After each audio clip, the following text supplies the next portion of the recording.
Good morning आप सभी को। राधे राधे। स्वागत है आप सभी का हमारे चैनल पे। तो बच्चन सिंह की हम लोग किताब का अध्ययन कर रहे थे, हिंदी साहित्य का दूसरा इतिहास। तो रीतिकाल को हमने कंप्लीट किया था। लास्ट के उसके कुछ पार्ट बचे हुए थे, थोड़ा सा ही है, ज़्यादा नहीं है, 10-12 पेज है, जिसमें प्रेमाख्यान कुछ रीतिकाल के दिए हैं। तो यहीं पे हमने ब्रेक लगा दिया था। आप लोगों को पिछला वीडियो सब यूट्यूब के वीडियो में मिल जाएगा, वहाँ से देख सकते हैं। तो उसके आगे का हम आज से शुरू कर रहे हैं। बीच में वीडियो थोड़ा बंद हो गया था, कुछ प्रॉब्लम हो गई थी, तो आगे अब हम इसे कंटिन्यू करेंगे। ठीक, इस बुक को हमें समाप्त करना है। तो चलिए शुरू करते हैं प्रेमाख्यान से। ये रीतिकाल का बिल्कुल लास्ट का पार्ट है।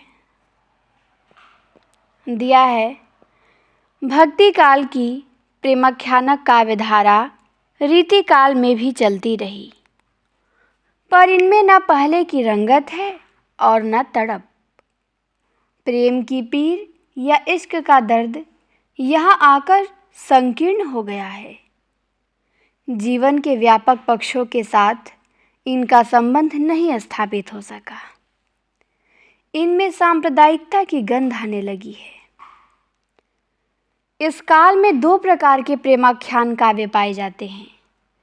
एक तो वे जो आध्यात्मिक सिद्धांतों के प्रचार के लिए लिखे गए, और दूसरे वे जो लौकिक प्रेम के एकांतिक स्वरूप को अभिव्यक्त करने के लिए लिखे गए।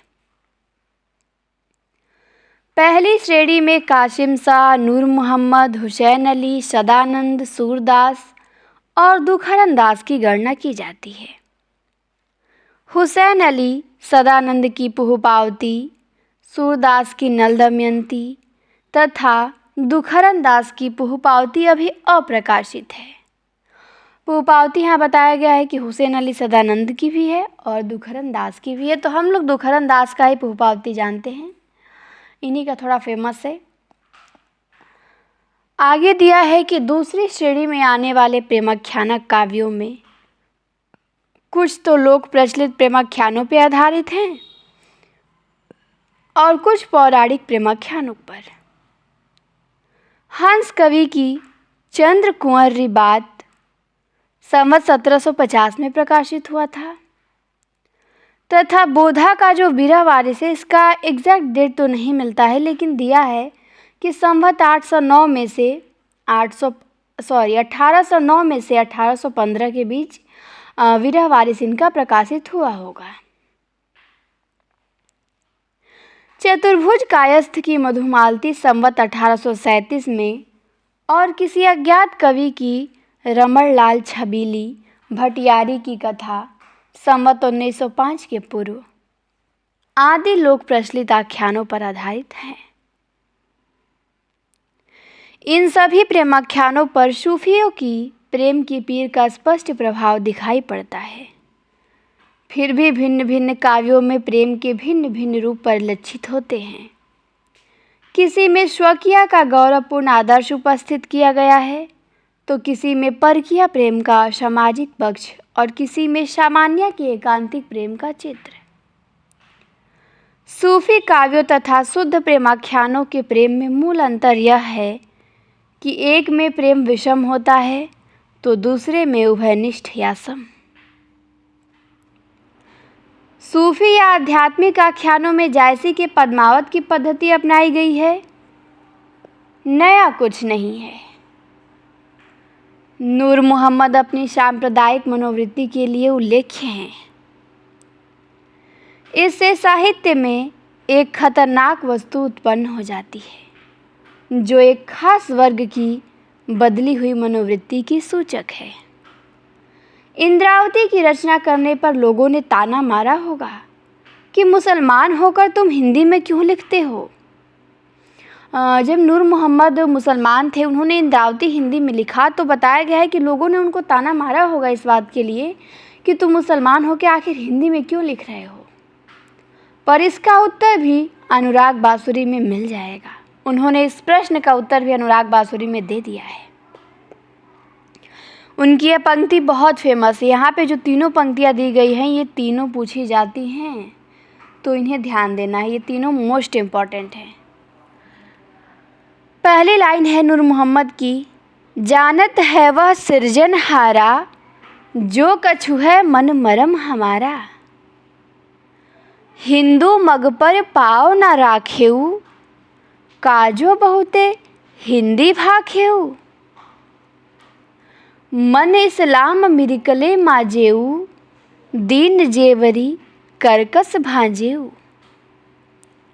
नूर मोहम्मद की 2 रचनाएं मिलती हैं, एक इंद्रावती जो 1744 में है और एक अनुराग बांसुरी जो 1764 में है।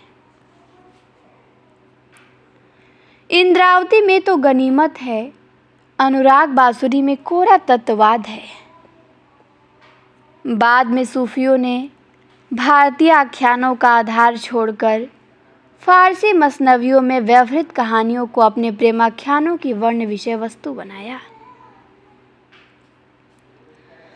प्रायः आध्यात्मिक प्रेमाख्यानों में नायिका के सौंदर्य को ब्रह्मांड व्यापी बनाने का प्रयास किया गया है, लेकिन वह जायसी की भद्दी अनुकृति है। नूर मोहम्मद में चमत्कार सर्जना और सांप्रदायिक दृष्टिकोण की अभिव्यक्ति प्रधान हो उठी है।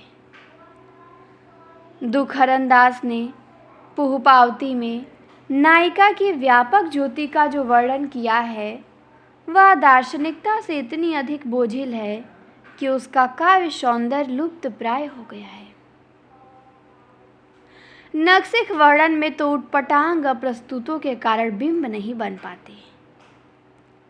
इन रचनाओं पर रीति काव्यों की अलंकृति, नायक नायिका भेद और पांडित्य प्रदर्शन की स्पष्ट छाप है। इनमें न जायसी का सा पारस रूप मिलेगा, न पद्मावत में प्रयुक्त जनता की भोली भाली प्यारी भाषा।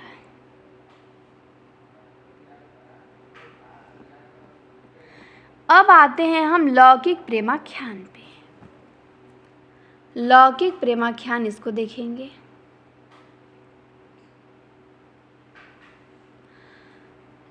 अभी हम ऊपर पढ़े थे तो बताया गया था कि प्रेमाख्यान यहाँ पे 2 तरह के मिलते हैं, एक तो लौकिक और एक आध्यात्मिक। तो लौकिक प्रेमाख्यान को देखेंगे कि आखिर ये क्या था, इसमें क्या वर्णन मिलता है, कौन कौन सी रचनाएं आती हैं। लौकिक प्रेमाख्यानों में बोधा का माधवानल कामकंदला और चतुर्भुज कायस्थ की मधुमालती विशेष रूप से उल्लेख्य है। बोधा स्वच्छंद कवि थे। वे प्रेम के संबंध में जो प्रश्न उठाते हैं वह बहुत आधुनिक प्रतीत होता है। बोधा की पंक्ति दी गई है, ये अच्छी पंक्ति है, इसे ध्यान देना है, पूछी जा सकती है। पंक्ति है कि प्रीति परम कहीं कौन, निजपति उपपति गणिका की। ये बिरही कहीं कौन, जो न होए सबते सरस। किस प्रेम को परम प्रेम की संज्ञा दी जाए, स्वकीया, परकिया या गणिका के प्रेम को। इनमें से कोई ऐसा भी है जिसे सर्वाधिक रसपूर्ण न कहा जाए। धर्मशास्त्र की दृष्टि से इस प्रश्न का उत्तर जितना सरल है, मनोवैज्ञानिक दृष्टि से उतना ही कठिन। बोधा ने इसका उत्तर स्वयं दिया है। बोधा लिखे हैं, भांति अनेक प्रीति जग माही, सबहि सरस को घट नाही। जाको मन बिरुझो है जामे, सुखी होत सोई लखी तामे। याते सुन यारी दिलदायक, कीजे प्रीति निबाहिए लायक। प्रीति करे पुनि और निबाहे, सो आशिक सब जगत सराहे।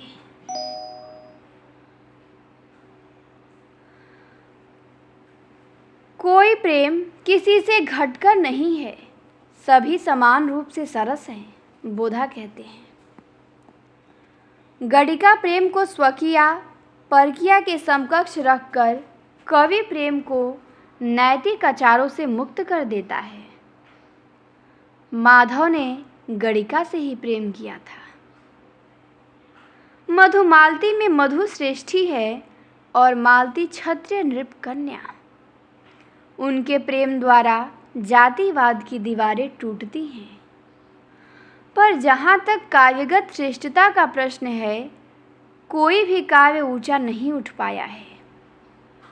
रीतिकाल की अंतिम रेखा पर छबीली भटियारी खड़ी दिखाई पड़ने लगती है।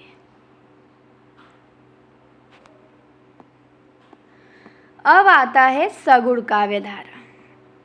ठीक, तो अब हम मतलब कि रीतिकाल में कुछ काव्य सगुण लिखे गए, कुछ राम भक्त कवि लास्ट में हुए होंगे, तो उनका भी वर्णन दिया गया है। ये भक्ति काल का नहीं है, रीतिकाल का काव्यधारा जो सगुण था।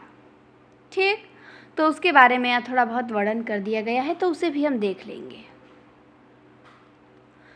भक्ति काल में राम भक्ति काव्य और कृष्ण भक्ति काव्य दोनों लिखे गए, पर इन काव्यों पर भी सामंती विलास और रीति श्रृंगार का स्पष्ट प्रभाव है।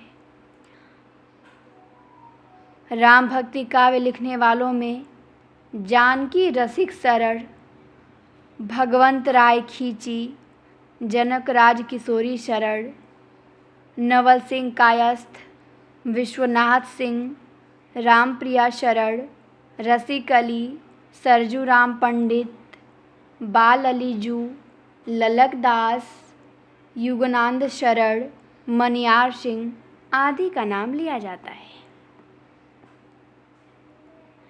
इन नामों में से अधिकांश नाम ऐसे हैं जो स्वयं सिद्ध कर देते हैं कि वे सखी संप्रदाय की तरह सीताराम की युगलोपासना करते थे। इसका प्रवर्तन रामचरण दास ने स्वसुखी शाखा तथा जीवाराम ने तत्सुखी शाखा के माध्यम से किया है। तो यहाँ भी बहुत महत्वपूर्ण आपको दो ठो प्रश्न मिल गए। ये भी पूछा गया है कि स्वसुखी शाखा के प्रवर्तक कौन थे, तो रामचरण दास थे। तत्सुखी शाखा के प्रवर्तक जीवाराम थे। तो ये दोनों पॉइंट आपको नोट कर लेना है। स्वसुखी शाखा के प्रवर्तक रामचरण दास और तत्सुखी शाखा के प्रवर्तक जीवाराम। बहुत लोग यहीं पे कंफ्यूज हो जाते हैं, तो दोनों को नोट कर लेंगे, क्लियर कर लेंगे कि स्वसुखी के रामचरण दास हैं और तत्सुखी के जीवाराम हैं।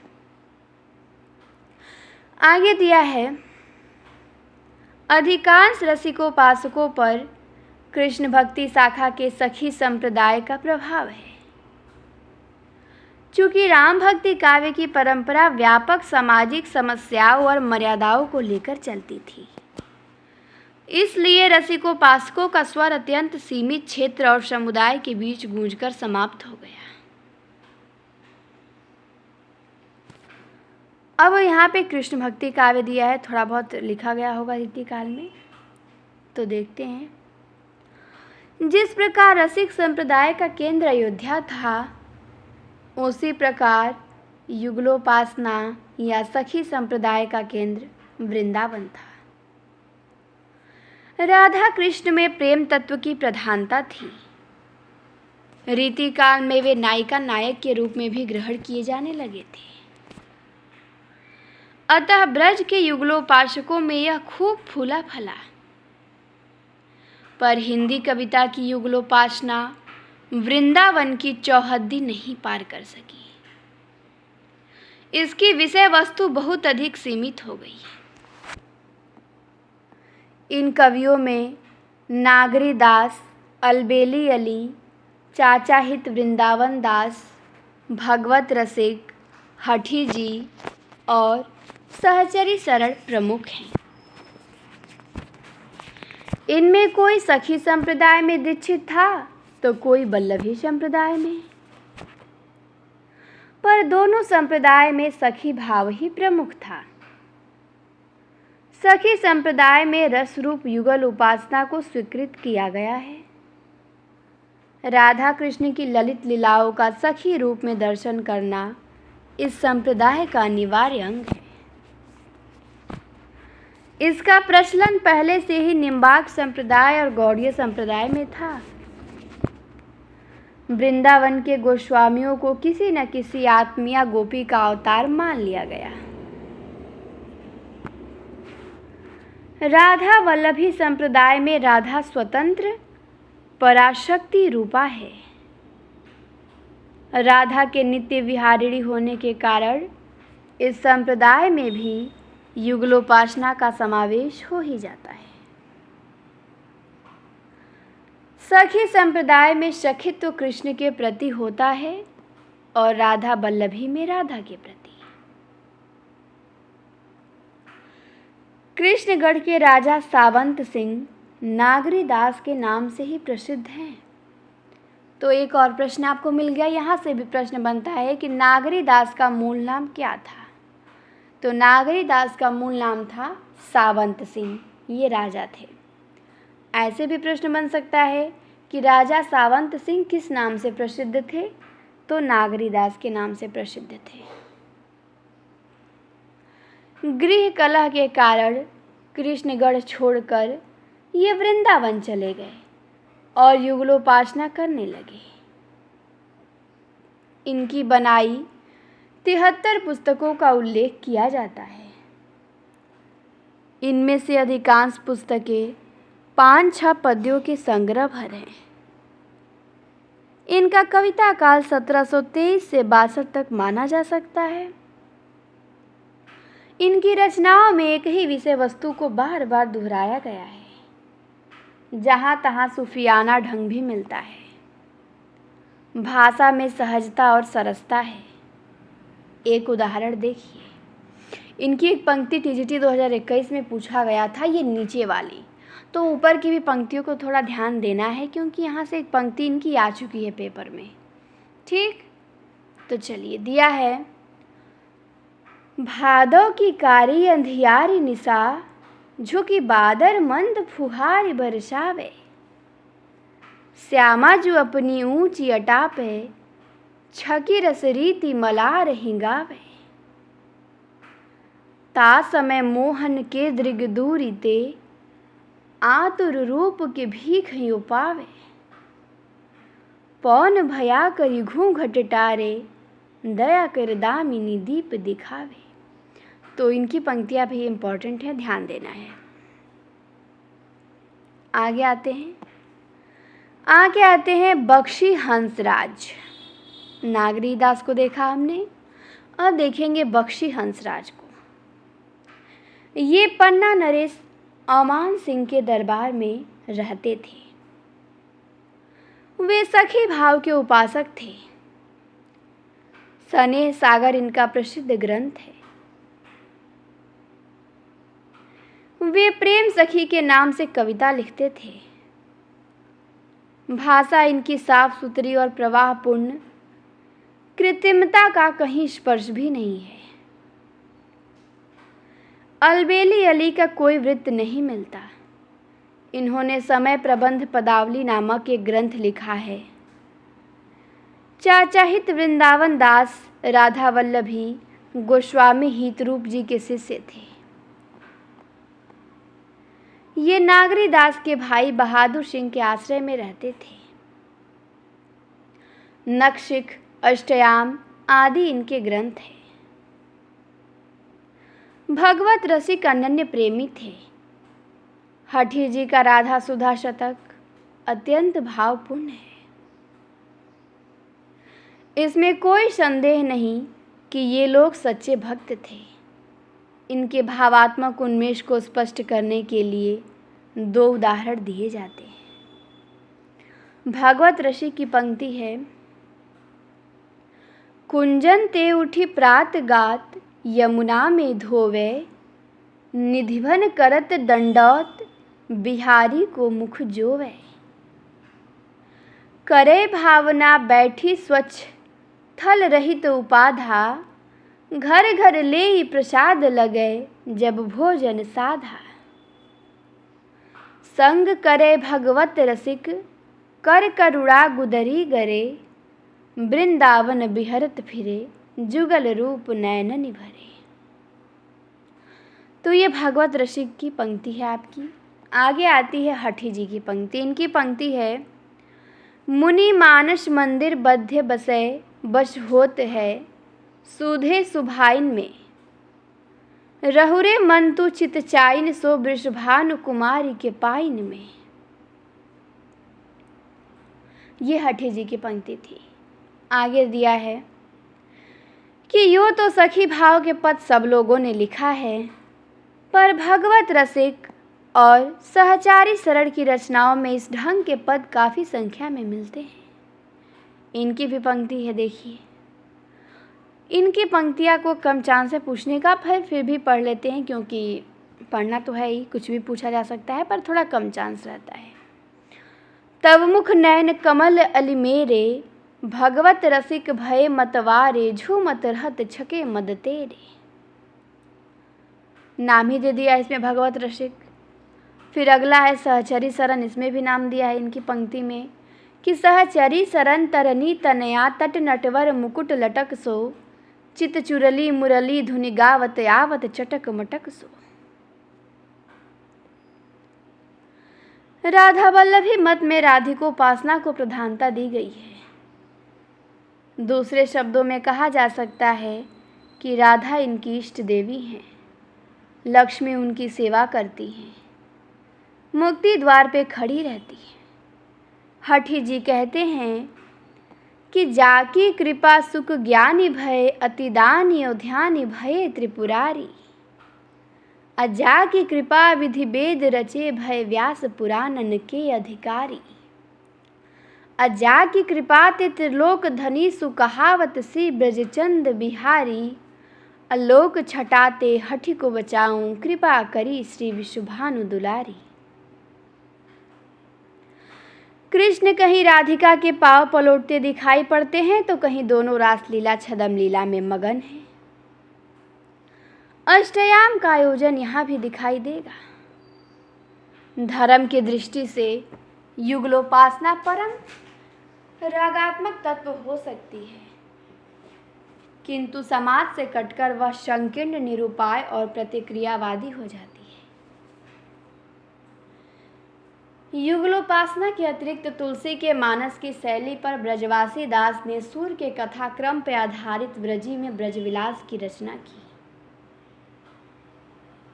मंचित का कृष्णायन और गुमान कृष्ण की कृष्ण चंद्रिका भी उल्लेख्य है। अब आता है नीति काव्य। रीति काल में कुछ नीति काव्य भी लिखे गए, तो ये भी ध्यान देना है। पूछा जाता है कि कौन नीतिकार है, कौन नहीं है, ये प्रश्न आया हुआ है पेपर में, तो थोड़ा नीतिकारों को ध्यान देना है कि हाँ, इन्होंने नीति काव्य लिखा है। रीति काल में नीति काव्य लिखने की एक स्वतंत्र प्रणाली विकसित हो गई। वृंद ने नीति काव्य के लिए दोहा छंद का प्रयोग किया है। इस छंद का प्रयोग इसी काम के लिए कबीर, तुलसी, रहीम, जमाल आदि ने भी किया है, किंतु उनके नीतिपरक दोहों के साथ भक्ति श्रृंगार के दोहे भी संग्रहित हैं। वृंद सतसई में केवल नीतिपरक दोहे हैं, कोई मिलावट नहीं है। गिरधर कविराय, दीनदयाल गिरी, बैताल आदि ने तो छंद ही बदल दिया। गिरधर और दीनदयाल ने कुंडलिया छंद का प्रयोग किया, तो बैताल ने छप्पे का। भक्तिकालीन संतों और भक्तों के नीति कथन धर्म या संप्रदाय प्रेरित है। रहीम के कथन शुद्ध नीति परक नहीं है, वे भाव प्रेरित हैं। रीतिकालीन नीति कथनकारों में कुछ सूक्तिकार हैं तो कुछ उक्तिकार हैं, पर रीतिकालीन नीतिकारों के कथन लोक व्यवहारों से संबंध है। इन लोक व्यवहारों का क्षेत्र शहर नहीं, गांव है। अन्योक्तियों में ग्राम प्रतीकों का प्रयोग इसका प्रमाण है। बहुत सारे कथन तो गांव से उठा लिए गए हैं, जिनमें पारिवारिक संबंधों की झलक साफ दिखाई पड़ती है। अब आते हैं वृंद, जो कि बहुत फेमस नीतिकार के रूप में इनकी प्रसिद्धि है। तो वृंद को देखेंगे हम। इनका समय बताया गया है 1643 से 1723 के बीच में। अपने युग के अनुसार वृंद ने नायिका भेद और नक्सिक के ग्रंथ लिखे थे, पर प्रसिद्ध नीतिकार या सूक्तिकार के रूप में हुई। वे मेड़ते के निवासी थे। वृंद कहाँ के थे? मेड़ता के निवासी थे और इनकी प्रसिद्धि नीतिकार या सूक्तिकार के रूप में हुई थी और ये नक्सी ग्रंथ लिखते थे, ये भी ध्यान देना है। उनकी शिक्षा दीक्षा काशी में हुई थी। वे कुछ दिन जोधपुर नरेश जसवंत सिंह के दरबार में और कुछ दिन औरंगजेब के बेटे के दरबार में रहे, किंतु उनकी जिंदगी का अधिकांश समय किशनगढ़ दरबार में बीता। उनकी समग्र रचनाओं को 5 वर्गों में बांटा जा सकता है: भक्ति, तत्वज्ञान, नीति, श्रृंगार और वीर। समेत शिखर छंद 12 मासा भक्ति काव्य है। हितोपदेशाष्टक तत्वज्ञानात्मक है। दृष्टांत सतसई भाषा हितोपदेश नीति काव्य है। भाव पंचाशिका, नैन बतीसी, अक्षरादि दोहे, श्रृंगार शिक्षा, पवन पचीसी, यमक सतसई, ये सब वृंद के श्रृंगार काव्य हैं, जिनमें से यमक सतसई महत्वपूर्ण है, ये पूछी गई है। यमक सतसई, नैन बतीसी, ये सब वृंद ने लिखा है। तो ये सब श्रृंगार काव्य हैं और बचनिका अथवा रूप सिंह की वार्ता तथा सत्य स्वरूप रूपक वीर काव्य है। नीतिकार होने के साथ साथ उनका ध्यान औरंगजेबी अत्याचार की ओर भी गया। वृंद का जो ध्यान था वो औरंगजेब के अत्याचारों की ओर भी गया था और उसके विरोध में, जजिया के विरोध में उन्होंने लिखा था। क्या लिखा था? गाम गाम धाम धाम जजिया की धूमधाम।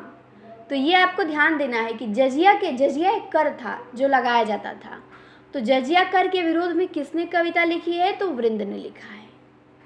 गाम गाम धाम धाम जजिया की धूमधाम, साम सुम होई रहियो सबे जाहि ताही को। राग है न रंग है, कछु कछु ढंग है, हित चित भंग बखत सिपाही को। राजा जसवंत सिंह को आयु बल खुटत ही, लूटी गई खूबी को खजानो पाती शाही को। कहा जा चुका है कि वृंद मूलतः सूक्तिकार थे। कुछ उदाहरण देखिए जो उनकी प्रसिद्ध सूक्तियां हैं। रस अनरस समझे न कछु, पढ़े प्रेम की गाथ, बीछू मंत्र न जानई, साप पिटारे हाथ। कैसे निबहे निबल जन, करी सबलन सो गैर, अजय से बसी सागर विषय, करत मगर सो बैर। अपनी पहुँच विचार के, करतब करिए दौर, ते पाँव पसारिए, जेती लांबी सौर। फेर न है कपट सो, जो कीजे व्यापार, जैसे हांडी काठ की, चढ़े न दूजी बार। अति हठ मत कर, हठ बढ़े बात न करी है कोय, अज्यो जो भीजे कामरी, त्यो तो भारी होय। ये वृंद की पंक्ति है कि जो जो भीजे कामरी, त्यो तो भारी होय। बिन स्वार्थ कैसे सहे, को करुए बैन, अलात खाए पुचकारिए, होय दुधारू धैन। दृष्टांत सूक्तिकार का प्रधान गुण है। ये दृष्टांत आज भी गांव वालों की जबान पर है। उनकी भाषा शुद्ध ब्रज नहीं है, उस पर फारसी, राजस्थानी और खड़ी बोली का प्रभाव है। वाक्य विन्यास साधु है, कहीं कहीं कष्टार्थत्व दोष आ गया है। जैसे कांवरी लरी गोपी लई विरथ भय रथवान, यह दृष्टांत सदा समय बलवान पे ना ही पुरुष बलवान के लिए लाया गया है। रथवान का अर्थ अर्जुन करना कष्ट कल्पना है।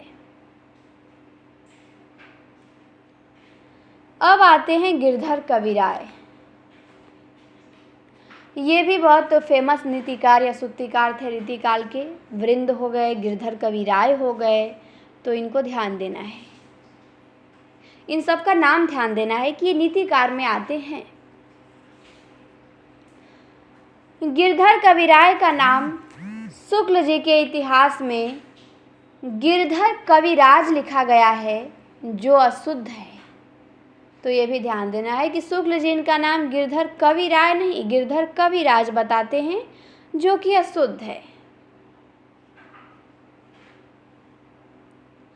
उनका नाम तो गिरधर कविराय ही है। उनका रचना काल 1743 सब लोगों को स्वीकार्य है, पर उनके मूल निवास स्थान का निश्चित पता नहीं है। पंजाब प्रांतीय हिंदी साहित्य का इतिहास में उन्हें पंजाब निवासी माना गया है, पर इसके प्रमाण में उसमें जो पंजाबी कुंडलियाँ उद्धृत की गई हैं वह किशोरी लाल गुप्त द्वारा संपादित गिरधर ग्रंथावली में भी संग्रहित है, जिस पर पंजाबी का प्रभाव नहीं है। उन्होंने पंजाबी में तो नहीं लिखा है, किंतु उनकी भाषा पर पंजाबी का प्रभाव है। उन्होंने अपनी एक कुंडलिया में शेख फरीद को सम्मानपूर्वक याद किया है। उनकी कुंडलियों से ज्ञात होता है कि वे सूफियों से बहुत प्रभावित थे। वे सूफियों के अनहलक और वेदांतियों के अहम ब्रह्मास्मि के समर्थक थे। वे लिखते हैं, कह गिरधर कविराय मार तिनके सिर खल्ला, जो खुद बखुद बिन दिगर और को मानत अल्लाह। कह गिरधर कविराय मार तिनके सिर पौला, खुद ए न्यारा माना जिसने दूजा मौला। आगे वे पुनः कहते हैं कि मैं हो सोई खुदाए, पढ़ो कलमा यह साईं, खुद को देख न पैद किसी को करो न सिजदा। अद्वैत मत के संबंध में भी उनकी अनेक कुंडलियां हैं। वे सांप्रदाय निरपेक्ष साधु थे। वे बार बार अपने को बेकैद कहते हैं। निर्गुण संतों की तरह वे बाह्य आडंबर के विरोधी थे। उनकी प्रवृत्ति घुमक्कड़ी थी। पंजाब से चलकर वे अंतर्वेद में आ गए। उनकी बहुत सी रचनाओं में साईं शब्द का प्रयोग हुआ है। कुछ विद्वानों का कथन है कि उनकी पत्नी द्वारा बनाई गई है। कुछ की दृष्टि में वे कभी निबद्ध वक्ता की उक्तियां हैं। साईं मुसलमान साधुओं की उपाधि होती है। संभव है कि उनके संग साथ के कारण वे साईं कहे जाने लगे हों, और जिन कुंडलियों में साईं आया है वे साधुओं को संबोधित मालूम पड़ती है, ठीक कबीर के साधु की तरह। कुंडलिया के अतिरिक्त उनकी दो और पुस्तकों प्रत्याकानुभव और नल दमयंती का उल्लेख किया जाता है, पर वे अप्रामाणिक हैं। उनकी कुंडलियों को देखने पे पता लगता है कि वे एक ओर सिद्धांत कथन कर रहे थे और दूसरी ओर लोक व्यवहार की बातें। लोक व्यवहार संबंधी कुंडलियां बहुत लोकप्रिय बन गई। इतनी लोकप्रिय कि आज भी गांव-गांव में सुनी जाती हैं। शुक्ल जी ने उन्हें पद्माकर माना है। वे वृंद की तरह सुक्तिकार भी नहीं थे। उनकी कुंडलियां तथ्य कथन मात्र हैं। पर सच तो यह है कि यदि ये कुंडलियां तथ्य कथन मात्र होती तो 250 वर्षों तक जीवित न रहती। उपमा उत्प्रेक्षा से अलंकृत रचनाएं काव्य नहीं हो जाती। सादगी का भी अपना सौंदर्य होता है। कहीं कहीं तो बाबा की उग्रता बुरी तरह अभिव्यक्त हो उठी है। वाणियों के संबंध में उन्होंने कई कुंडलियां लिखी है, जिनमें से एक यह है। आटा में आटा घटे, घटे दार में दार, अकबहुक घटी है घी मह, तो है पुनिरार। तो है पुनिरार, मारी जुतिन जी लय हो, अजाने सकल जहान दाम, एक और ना दई हो। कह गिरधर कबीराय बैठी हैं तुमरे घाटा, अपन हिन मूड ठठाव जो, कम्बक घटी है आटा। देश काल कोई भी हो, बनिया मुनाफाखोरी से बाज नहीं आता। अंग्रेज और अंग्रेजी का उल्लेख भी उन्होंने किया है। अंग्रेज कप्तान का एक व्यंग्यात्मक दृश्य उपस्थित करते हुए वे लिखते हैं कि सैया भय तिलंगवा, बहर चली नहाए, देख डरी कप्तान कह, कौन जनारो आए। कौन जनारो आए, काह दहूँ पहिरे बाटे, बिन गुनाह तकसीर पिया को डांटे। अकह गिरधर कबीराय नचे, जस बंदर भल्ला तोसदान बंदूक, हाथ में पत्थर कल्ला। लाल पगड़ी वाला सिपाही गांव का रोग हो गया है और कमजोर लोगों को मूछ दिखाता है। वे वर्णाश्रम धर्मियों के विरुद्ध हैं। मजहब परस्त को कुत्ता कहते हैं। चेला मोड़ने वाले साधुओं को बाजारू करार देते हैं। पैगंबर, पीर, औलिया को मजहब के स्वांग की संज्ञा देते हैं। और यही नहीं, वे योगियों, यतियों की भी भर्त्सना करते हैं। हिंदू तुरक को एक कहते हैं। संभवतः वे उदासीन साधु थे, निजानंद में मस्त। तत्कालीन कंपनी राज की ओर भी उनकी दृष्टि गई होगी। संभवतः उसी को लक्ष्य करके उन्होंने लिखा है, साईं घोड़े आछ ताही, गदहन आयो राज, अधन्य मुल्क यह देश, जहां के राजा कौआ। भूख को उन्होंने सबसे बड़ा दुख कहा है। जिन कुंडलियों पे उनकी लोकप्रियता बताई जाती है वे संख्या से तो कम हैं, पर साधुता संबंधी कुंडलियों की संख्या अधिक है। लोकप्रिय व्यवहारिक कुंडलियों का एक नमूना देखिए। लाठी में गुड़ बहुत है, सदा राखिए संग, गाहिरा नदी नारा जहां, तहां बचावे अंग। तहां बचावे अंग, झपटी कुत्ता कह मारे, दुश्मन दावागीर होए, तीनों को झारे। ये गिरधर कबीराय लाठी के गुण बता रहे हैं। अकह गिरधर कबीराय, सुनो हो धूर के बाटी, सब हथियारन छाड़ी हाथ, महली जय लाठी। कमरी थोरे दाम की, बिना विचारे जो करे, जाकी धन धरती हरी, साईं अपने चित्त की, दौलत पाए न कीजिए। साईं बेटा बाप के आदि कुंडलियां लोगों की जबान पर हैं। गिरधर कबीराय व्याकरण, ज्योतिष, वेदांत, सूफी मत आदि के अच्छे जानकार मालूम पड़ते हैं। सबसे बड़ी बात यह है कि हिंदी में जहाँ एक और नायिका भेद लिखा जा रहा था, वहाँ दूसरी ओर इतिहास की नब्ज पे हाथ रखे हुए गिरधर व्यापारी, बनिया, राजा, सिपाही, वर्णाश्रम धर्म की हीनता, हिंदू तुरक की एकता की बात कर रहे थे। गिरधर के इस पक्ष पे इतिहासकारों का ध्यान नहीं गया है। इनके साथ ही व्यवहारिक जीवन के लिए उन मंतव्यों को कुंडलियाबद्ध कर रहे थे जिनसे जीवन को जागरूक रखा जा सके। वे अपने देश काल के प्रति अत्यंत जागरूक थे।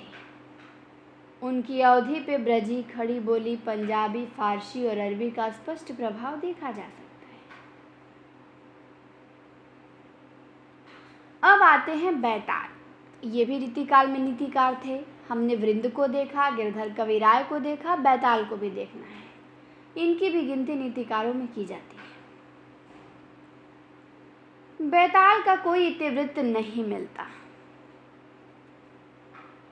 उनकी रचनाएं किसी विक्रम को संबोधित की गई हैं, किंतु निश्चय पूर्वक नहीं कहा जा सकता कि ये विक्रम कौन है। शिव सिंह सरोज के अनुसार तो ये विक्रम शाह के यहाँ रहते थे। उनका रचना काल 1677 है। पर शुक्ल जी का अनुमान है कि ये विक्रम शाह चरखारी वाले विक्रम शाह हैं, जिन्होंने विक्रम सतसई लिखी है। और इनकी बात सच है तो बैताल का रचना काल 1782 से 1829 के बीच निश्चित करना पड़ेगा। जब सरोज की बहुत सी तिथियां ठीक हैं तो इसके गलत होने का कोई कारण नहीं है। अतः बैताल के विक्रम कोई और है। यदि वे चरखारी के विक्रम शाह होते तो बैताल विक्रम सुनून ना लिखते। विक्रम और बैताल की कहानी सभी को ज्ञात है। अतः बैताल को यह संबोधन उसी कहानी पे आश्रित समझना चाहिए। बैताल का ये छप्पे आज भी लोगों की जबान पे है, तो हमें भी ध्यान देना है। ये 2 लाइन ऊपर की थोड़ा मोस्ट है, ठीक। क्या है इनका ये छप्पे कि मरे बैल गरियार मरे वह अड़ियल टट्टू, अब मरे करकसा नारी मरे वह खसम निखट्टू। तो मरे बैल गरियार मरे वह अड़ियल टट्टू किसकी पंक्ति है? तो बैताल की है। अब बाभन सो मर जाए हाथ ले मदिरा प्यावे, अब पूत वही मर जाए जो कुल में दाग लगावे। अरु बेनियाऊ राजा मरे तबे नींद भर सोइए, आ बैताल कहे विक्रम सुनो एते मरे न रोइए।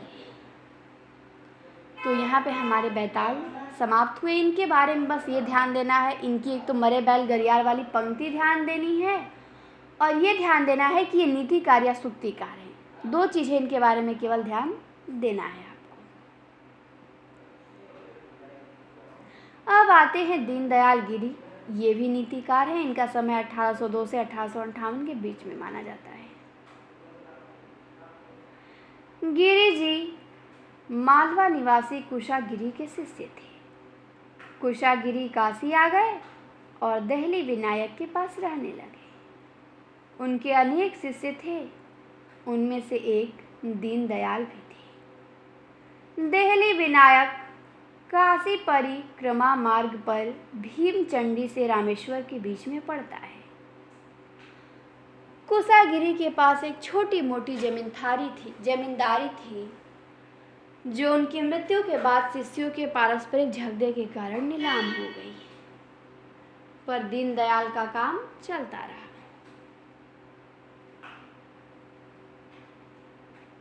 शुक्ल जी ने दीनदयाल गिरी का जन्म स्थान गाय घाट का मोहल्ला बताया है, जो अनुमान आश्रित ही मालूम पड़ता है। उनके अनुसार वे 1802 में पैदा हुए थे। यह भी अनुमान की गणित पर निर्भर है, लेकिन यह सच है कि दीनदयाल गिरी दिल्ली विनायक के पास मटौली गांव के मठ में रहा करते थे। इनकी कुछ रचनाएं मिलती हैं दीनदयाल गिरी की। अनुराग बाग, दृष्टांत तरंगड़ी, अन्योक्ति माला, वैराग्य दिनेश, अन्योक्ति कल्पद्रुम, बाग बहार उनके बनाए ग्रंथ हैं। अन्योक्ति कल्पद्रुम सबसे अधिक प्रसिद्ध है। वे भारतेंदु हरिश्चंद्र के पिता गोपाल चंद्र गिरधर दास के पास आया करते थे। उनकी अन्योक्तियों की एक प्रकार की सरसता और चमत्कार है। इसमें अप्राकरणिक वृत्तांतों द्वारा प्राकरणिक वृत्तांतों की अभिव्यक्ति होती है। अन्योक्ति का उदाहरण देखिए तो दीनदयाल गिरी की सबसे प्रसिद्ध रचना है अन्योक्ति कल्पद्रुम। ये आपको ध्यान देना है। एक तो नीतिकार थे ये और इनकी सबसे प्रसिद्ध रचना है अन्योक्ति कल्पद्रुम। तो पूछी जा सकती है कि इसके लेखक बताइए, तो अन्योक्ति कल्पद्रुम के लेखक दीनदयाल गिरी हैं। इनके उदाहरण देखिए अन्योक्तियों का। बरसे कहाँ पयोद इति मानी मोद मन माही, वह तो ऊषर भूमि है अंकुर जमी है नाही। अंकुर जमी है नाही, बरस सत जाओ दल जल दई है, आ गरजय तरजय कहाँ वृथा तेरु श्रम जई है। अब बरने दीन दयाल न ठौर कुठौर रही परखे, नाहक गाहक बिना बलाहक हया तु बरसे। अब आती है अन्य प्रवृत्तियां। तो हमने रीतिकाल के नीतिकार को देखा, हमने 4 देखा, वृंद, दीनदयाल गिरी, गिरधर कविराय और बैताल को। इन चारों का नाम आपकी जुबान पे होना चाहिए कि रीतिकाल में 4 नीतिकार हैं। प्रश्न बनता है, बन चुका है कि कौन नीतिकार नहीं है, तो चारों का नाम आपको पता रहेगा तो आप फट से बता देंगे कि कौन नीतिकार नहीं है। तो गिरधर कविराय, दीनदयाल गिरी, बैताल और एक कौन थे, वृंद। ये 4 आपके नीतिकार या सूक्तिकार हैं। अन्य प्रवृत्तियां रीतिकाल की हम देख सकते हैं। रीतिकाल के पहले हिंदी में एक भी नाट्य रचना नहीं मिलती है। अपभ्रंश की स्थिति भी यही है। नाटक क्रिया प्रधान साहित्य विधा है। जब जीवन में ही क्रियात्मकता का अभाव हो गया तो साहित्य में उसका न रहना स्वाभाविक है। पर इस काल के अंतिम चरण में ब्रजभाषा में कुछ नाटक लिखे गए। रीवा नरेश विश्वनाथ सिंह का आनंद रघुनंदन 18वीं शताब्दी के उत्तरार्ध में लिखा गया। तो रीतिकाल में एक नाटक भी लिखा गया। इससे पहले आपको नाटक नहीं मिलते हैं।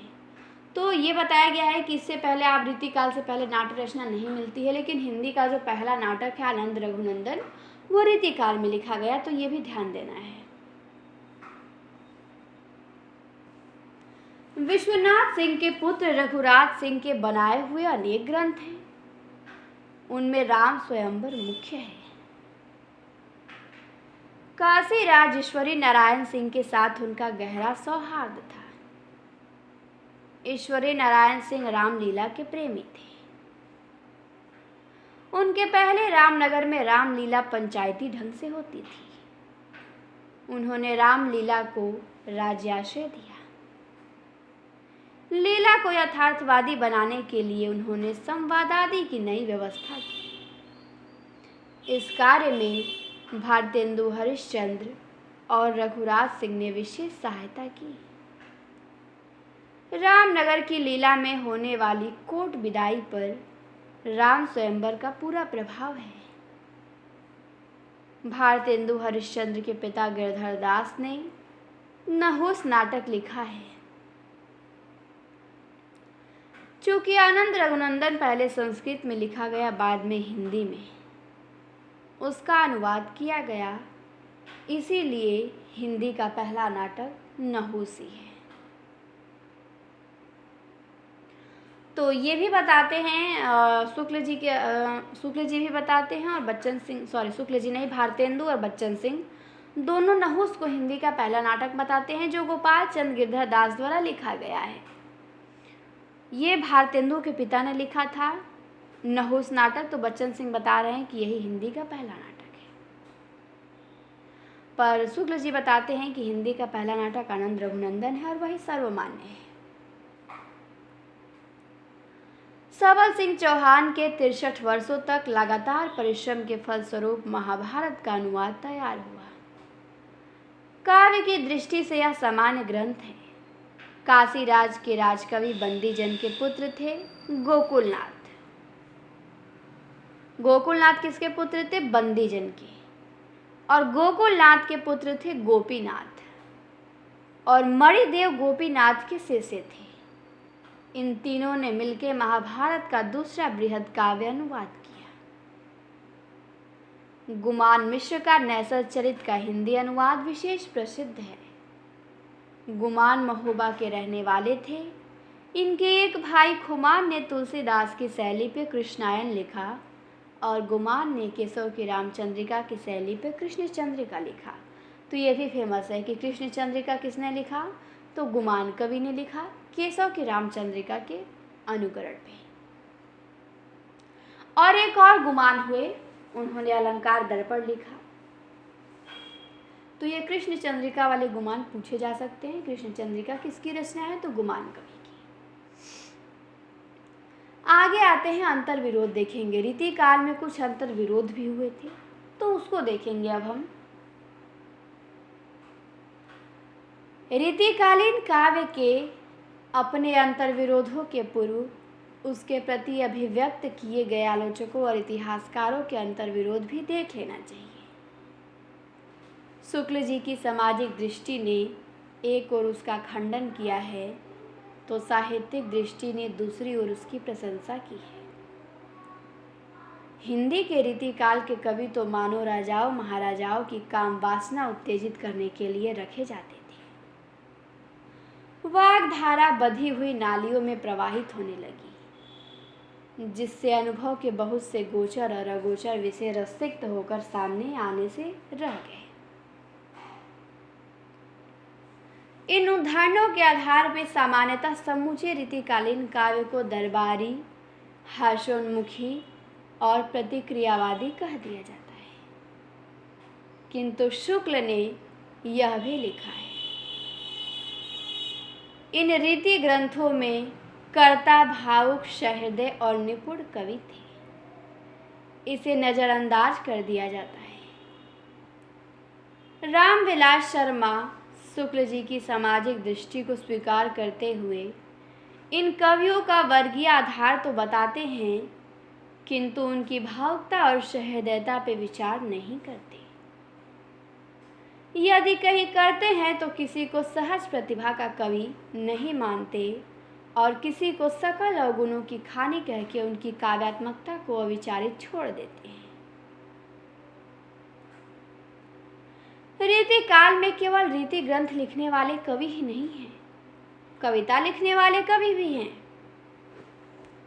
सब लोग उस समय नायिका भेद ही नहीं लिख रहे थे। जो लोग नायिका भेद लिख रहे थे या अलंकारों आदि का निरूपण कर रहे थे, उनका मंतव्य भी कविता ही लिखना था।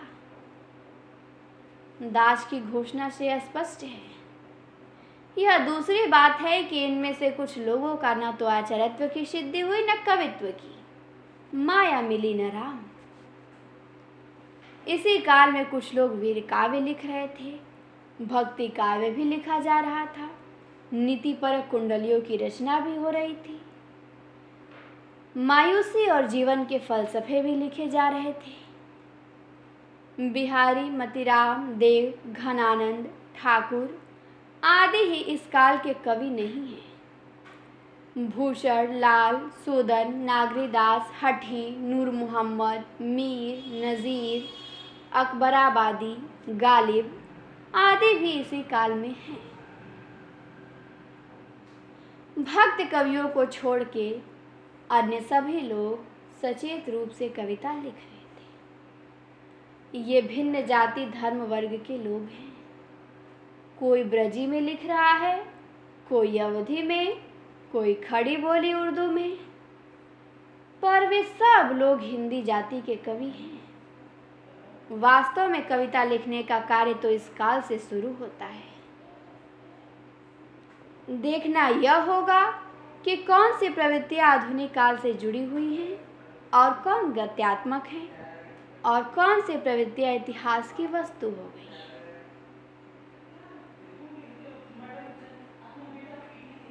भक्ति काव्य अपने माधुर्य भाव में अत्यधिक संकीर्ण हो उठा था। वह असामाजिक ही नहीं, पूरे तौर पे अमनोवैज्ञानिक था। रीति ग्रंथ न होकर भी उससे अधिक रीतिबद्ध क्या होगा। वीर काव्य भूषण की रचनाओं को छोड़कर लकीर के फकीर थे। कागजी वीरों की प्रशस्तियां चाटुकारिता की सीमा पार कर जाती है। सामंती परिवेश का प्रभाव इन रचनाओं पे सबसे अधिक था। पिटी हुई खोखली शब्दावली का प्रयोग उन्हें अर्थहीन बना देता है। प्रेमाख्यान की सरसता भी रेत हो चुकी थी। तारीफ तो यह है कि एक ही कवि एक और खोखले वीर काव्य लिख रहा था तो दूसरी ओर सरस श्रृंगार काव्य। विषय वस्तु की संकीर्णता इसमें भी है, किंतु इसमें मन को छूने की अद्भुत शक्ति है, इसलिए वह आज भी जीवित है। उसकी संरचना को निचोड़कर अपनी विचारधारा को निकालने का प्रयास न इतिहास के साथ न्याय कर पाता है न साहित्य के साथ। अधिकांश कवि एक और रीति से बंधे हुए हैं तो दूसरी ओर उससे मुक्त होने के लिए प्रयत्नशील हैं। बद्ध रीति काव्य में जहाँ व्यक्तिकता का स्पर्श है वहाँ तह में जाने पे उसका विरोध भी मिलेगा, और मुक्त रीति काव्य तो इसके विरोध में खड़ा ही है। यह सौदागरी पूंजीवाद का युग था। पहले ही कहा जा चुका है कि देव ने सुकवि को सौदागर कहा है। एक और कविता वस्तु बनती जा रही थी तो दूसरी ओर कविता को इस दलदल से निकालने के लिए कवि प्रयत्नशील थे। गांव की स्थितिशीलता एक सीमा तक टूट चुकी थी। नगर की लड़कियों का ब्याह गांव में भी होने लगा था। इससे भी व्यापार के प्रसार के कारण गांव और शहर का संबंध सूचित होता है। कवि मुख्यतः गांवों के रहने वाले थे। वे अपने कविताओं को लेकर शहरों के सामंतों के पास जा रहे थे। देव मुअज्जम शाह को अष्टयाम दे रहे थे। उसके दरबार में इसी माल की खपत हो सकती थी। भूषण काव्य को छोड़ वीर काव्य शुद्ध रूप से माल कमोडिटी बन चुका था। श्रृंगारिक रचनाओं का चमत्कार मूलक अंश अवश्य कमोडिटी कहा जा सकता है, पर अधिकांश कविताएं अनुभूत्यात्मक थी। मुक्त रीति काव्य अनुभूत्यात्मकता में घनीभूत, सर्जनात्मकता में नया और नैतिकता में नवीन मूल्यों से समन्वित था। भक्ति काल के भक्त कवि अनेक संप्रदाय और विचारधाराओं में विभक्त थे। सबके अपने अपने भगवान थे। उनके रूप रंग भिन्न थे। सूफी कवियों में इस्लाम के प्रति गहरी आस्था थी। रीति काल के भक्त कवियों के अतिरिक्त अन्य कवियों का कोई सांप्रदायिक मत नहीं था।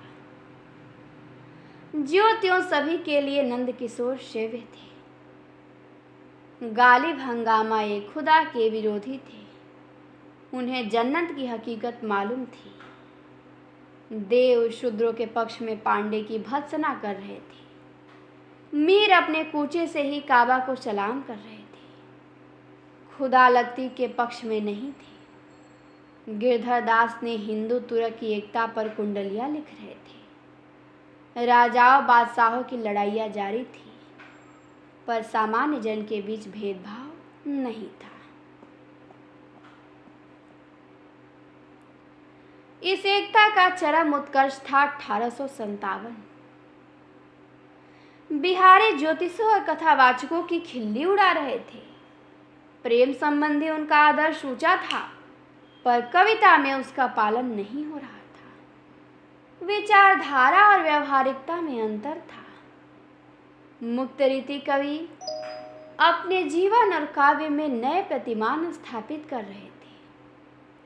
बद्ध रीति काव्य में गणिका का प्रेम स्थूल नैतिकता से बंधा हुआ था, पर मुक्त रीति काव्य में स्वकीय, परकीय और गणिका के प्रेम में कोई अंतर नहीं किया गया।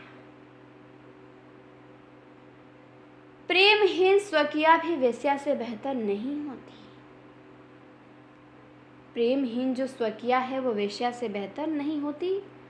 प्रेम युक्त गणिका का दर्जा ऊंचा है।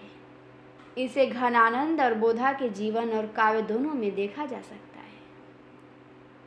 है। स्त्री के संबंध में यह एक क्रांतिकारी मूल्य सृष्टि थी। रीति कवियों की वैयक्तिकता सीमित थी, किंतु मीर और गालिब में वह विस्तृत हो उठती है। विषय वैविध्य मीर में सबसे अधिक मिलता है। नजीर दरबारों से दूर वास्तविक जन कवि थे। प्रगतिशील कविता की शुरुआत यहीं से होती है। गालिब की भाषा सामंती प्रभाव के कारण एक और फारसी निष्ठ है तो दूसरी ओर आम फहम के निकट। ठाकुर की भाषा सादगी भी द्रष्टव्य है। इन अंतर विरोधों से फूटकर व्यक्तिकता, करुणा, मायूसी, रोटी, स्त्री के नए व्यक्तित्व आदि से संबंध जो धारा निकलती है वह आधुनिक काल में प्रशस्त हो उठती है। इस काल के प्रतिनिधि कवियों में कुछ एक में संरचना का जो सौष्ठव दिखाई पड़ता है वह हमारी अमूल्य विरासत है। उसमें बहुत कुछ सीखा जा सकता है। और यहीं पे हमारा रीतिकाल समाप्त होता है। हमने आदिकाल, भक्तिकाल, रीतिकाल समाप्त कर दिया। अब अगली क्लास से शुरू होगा आधुनिक काल, जो कि बहुत इंटरेस्टिंग है और बहुत ज़रूरी है उसे पढ़ना। तो आप लोग अच्छे से बिल्कुल पढ़ेंगे, सुनेंगे, ठीक। और वीडियो आप लोगों को प्रतिदिन मिला करेगा। तो आज के लिए इतना ही। क्लास देखने के लिए आप सभी को बहुत बहुत धन्यवाद। क्लास को यहीं पे अब समाप्त करते हैं।